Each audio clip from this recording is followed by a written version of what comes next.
Hello, and welcome to ALD606 module on the community college movement. And this is a 2007 update that we've entitled Navigating Uncertainty. So here's what we'll chat about. First, the big 5 issues that are dominating the Trump educational agenda, the best of the rest, a whole bunch of stuff, and then a couple of slides on conclusion and where we're headed. So the Trump education agenda, this is not one of the most fleshed out pieces of policy from the Trump administration. Here's a slide for Betsy DeVos, who is the new education secretary. I would say, like many of the secretarial appointments, Betsy comes from, I'd say, the moneyed class. She's connected to the billions of Amway. She's from Michigan, a staunch Republican, and has been an ardent supporter of school choice, as in the charter school movement. Not much from her a lot on the post-secondary education agenda. So the big 5 issues: DACA, international education, federal regulation, public speech on campus, and student loans and financial aid. Now, DACA, if you aren't familiar with it, is the Deferred Action for Childhood Arrivals. And this is part of the new kind of right movement that we're seeing all across the globe, in France, England, and Brexit, recently in the Netherlands. It's all about immigration. And so Obama had deferred action for childhood arrivals. That deferment will end in a couple of years. The White House currently is kind of in a debate on this. Some say let the 4 years go and let it expire and send children back, end this. Others say we actually need to reach out and help DACA children. Again, this affects community colleges, post-secondary movement in general, and community colleges in specific. International education has been one with the travel ban that's been off again, on again, federal court cases about it. So extreme vetting is really the clue here. That we thought it was pretty extreme. It will get more extreme. In the Trump agenda is eliminating J visas, which has a lot to do with summer work abroad, and then eliminating H-1B visas. Now, for community colleges, neither of these are very heavy in terms of numbers, but for example, research institutions and institutions with study abroad, the J visas for students and the H-1B visas for faculty members from other countries that teach. Federal regulation, so a big push to lower the amount of federal regulations, particularly for teacher preparation and other things. The biggest one, probably most controversial, is the loosening of gainful employment. And if you're not familiar with that, it says basically the amount of money that someone can earn should be a certain percentage of how much their student loans are. And this is what's been used to really go after the for-profit institutions which burn financial aid and put people out in the market with low-paying jobs. So we do see that. It does help the community college in some degrees, but it probably helps the for-profits a lot more. A lot of talk about redefining the credit hour, which would be true regardless of who is president of the United States, because I think the notion of sitting in a seat for a certain amount of instruction is slowly becoming less and less the thing that it was, and more about what students are learning, and the whole notion of actually giving students some type of degree or credential based upon the outcomes that they can demonstrate, as opposed to the number of hours they sat in a seat and what grade they earned. And a lot more state discretion. So any Republican president is going to be pushing for more state discretion and less federal regulation. In terms of speech on campus, this is part of a larger Trump agenda issue connected to political correctness, a notion from the conservative right of this country that, frankly, institutions of higher educations are hornets' nests of liberals who are indoctrinating the young 18 to 24-year-olds, and those professors need to be held accountable for what they say. And then, of course, professors are saying this is free speech in the classroom. Very much a symbolic argument on both sides. The reality is that students, we're going to teach students to learn what they're going to learn. I would say professors probably lean a little bit more to the left than right, but there are universities and students on both sides of the agenda. For community colleges, it's not as much the lessening of political correctness as it is the erosion of free speech in the classroom. We're seeing more hate speech on campus, seeing more incivility on campus, and trying to really, it's not as much about political correctness, but about learning some basic rules of civility while one is learning to be a critical thinker. The other is defunding schools. Forcing political correctness. UC Berkeley kind of leads that list. Now that's one of those, it's like the building of the wall and a few other things. It's a celebrity saying something very intentional to grab a lot of attention. There's no real serious thought that we would defund certain schools because they're on some politometer of political correctness. Community colleges will get a pass on this one. I don't see us in this fight at all. Student loans and financial aid, is really interesting for a long time. People, and still today, the high cost of education is one of the number one issues in the American public's eye. Thankfully, healthcare costs keep going up. Bad thing from a policy point of view, good thing if you're in higher education, because otherwise we'd be the number one thing people be yelling about. But really, the Obama funded some initiatives off of taking money away from the banks. And when they took that money away, they financed student loans through the government, the way they do housing through Fannie Mae and the other organizations. So Donald Trump wants to undo that, not a surprise, because there are banks that kind of make money off of that. Change in loan payment systems. Now, this is possibly a very good one. Students that have loans, and I do have a daughter that who is in her later 30s, still paying off financial loans when she was in college. And so the ability, I think those loans are probably around 5 or 8%. She could refinance them to 2%. And so that would be a good thing to be able to do that. Increasing Pell, I think that's one that's on the agenda all the time, particularly increasing Pell to permit students to use it year-round. That would be huge for community colleges. What we're learning is the fall-to-fall retention rate, which at our school sometimes is between 50 and 60%. People struggle when you let them out for 3 months at a time and they start to come back. So the notion of part-time students getting 30 hours a year by going 3 continuous semesters is a much better graduation strategy than having 15 or 18 credits that to call yourself full-time in the fall and spring and then somehow make that work and then expect all to be good every fall again. So the best of the rest, there's a whole bunch out there on this one. The FY18 budget, Trump is going to make some deep cuts to fund some of the things he wants to do. National Education for Arts, National Endowment for Education and Humanities, and several other programs will be on the list. I fully suspect there'll be some cost shifting of Medicaid to the states. That's another big one. SNAP, WIOA, TANF.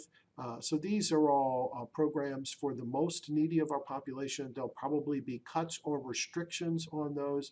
So you say, what does that have to do with higher education? Well, that deeply affects the ability of many community college students to be able to come to college. Somewhere between the Pell Grant and these benefits, we have Project Go here. We help thousands of students with public benefits. So without those benefits, it really will be a barrier to their attendance at school. Tax reform and the debt ceiling, going to be a really hot issue. A lot of tax credits are being pushed as part of financing the Trump package, and the debt ceiling is definitely going to be an issue. There's enough money coming in federal income taxes to probably hold us through September, but sometime in early October there will be a huge showdown yet again, and I think the Trump group is going to brace itself for maybe a lengthy shutdown of the federal government. They've been very slow to fill jobs. I think they see this as a cost strategy. One of the things they want to fund is an infrastructure capital bill, billions of dollars to help redo some of the infrastructure. Both sides of the aisle particularly like that strategy. It's a matter of who's going to and how we're going to pay for it. Charitable contributions is a really interesting one. There is some talk about taking away charitable contributions for post-secondary institutions, which we'll see kind of where that one goes, but small private liberal arts colleges would really struggle with that. Zero state tax, so zero state tax credits. is a really interesting one. It's all about the ability that if you have money, you can kind of buy tax credits for yourself by taking them, buy them from the state. It's kind of what we do in sustainability, where you might have a brownfield on a site and you become sustainable by purchasing. You can clean it up, or you could be a site that cleans up somebody else's brownfield and then gets credits for it. So think of it that way. It's like you can help pay for somebody else's problem and get tax credits for it. The bigger one is the American Opportunity Tax Credit and the ability of people to get tax credits for college education, a very popular one. And then lastly, reorganizing the Department of Education. I think that's true for a lot of departments, a much slimmer, smaller one. Currently, when I'm cutting this video, only a handful of the Department of Education people have been picked. I think, frankly, there might be a move to not just go slowly, but to actually not fill several of the other undersecretary positions. Now, I did want to kind of conclude by looking at some of the data that's attached to it. So this is the American Opportunity Tax Credit, which, again, very popular issue. It's a very good thing. People can, get money.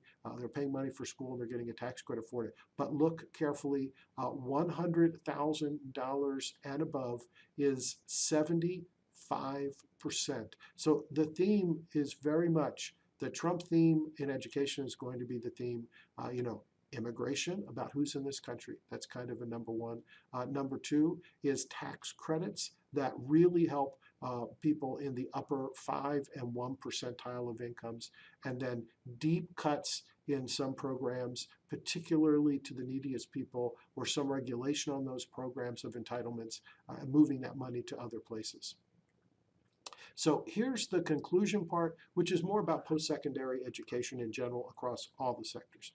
Number one, we're looking at an environment of uncertainty, particularly around enrollment, and we are seeing a flattened, if not declining. Ohio's got a declining high school market, so therefore we're seeing 3 and 4% enrollment declines every year. It's part of the demographics.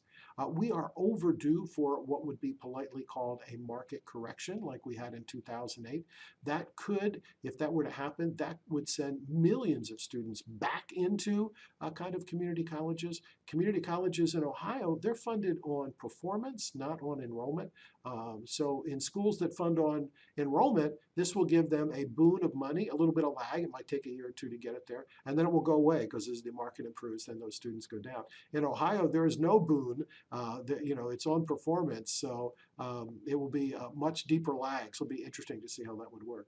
Clearly, there is a disinvestment in public education. People are not supporting, and states are not putting money into public education. So it does mean that community colleges, and in specific, have to really gear up more of the grants and the solicitation through foundation offices. Tri-C has a very good one, but many community colleges are really playing catch-up compared to their four-year partners.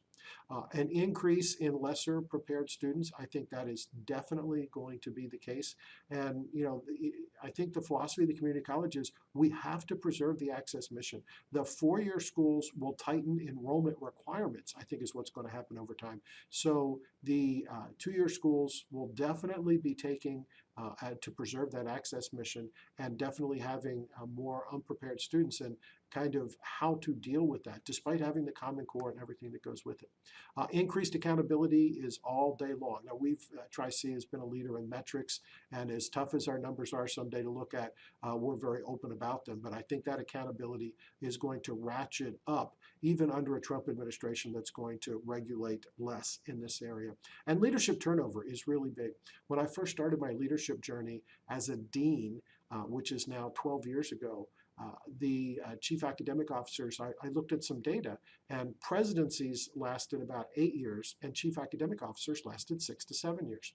Today, that same data is 3.8 years for presidents, and academics sometimes even less. So the turnover in educational leadership is absolutely incredible right now. It's not just that baby boomers are retiring, it's the fact that it's getting harder and harder. That uncertainty just ahead. Presidents, like coaches and other very visible faces, CEOs of an organization, there's far more movement today, and it's harder and harder because change, like change at Cuyahoga Community College, change in our equity, particularly African American students of color, which are 54% of the campus here at Easton and probably 30-something% of college-wide. It takes 7 or 8 years of deep systems change to really influence something. So that would be like 2 or 3 groups of leadership. So it's going to be harder to do change that way. So I hope that you've gotten a lot out of this. Here's some conclusions. I'm going to wave back and wave. That puts the light back on. So there's no real clear specifics on the Trump education agenda yet, as there are on many other policy areas, but this one even less. Number 2, that uncertainty and validity of the market and validity of policy is going to continue to occur. So one of the skills of being a leader right now in post-secondary education is adjusting to uncertainty on a regular basis. But number 3, and one I really want to stress, the money that is spent, the federal money that is spent and the state money that is spent on post-secondary education is the best return on investment.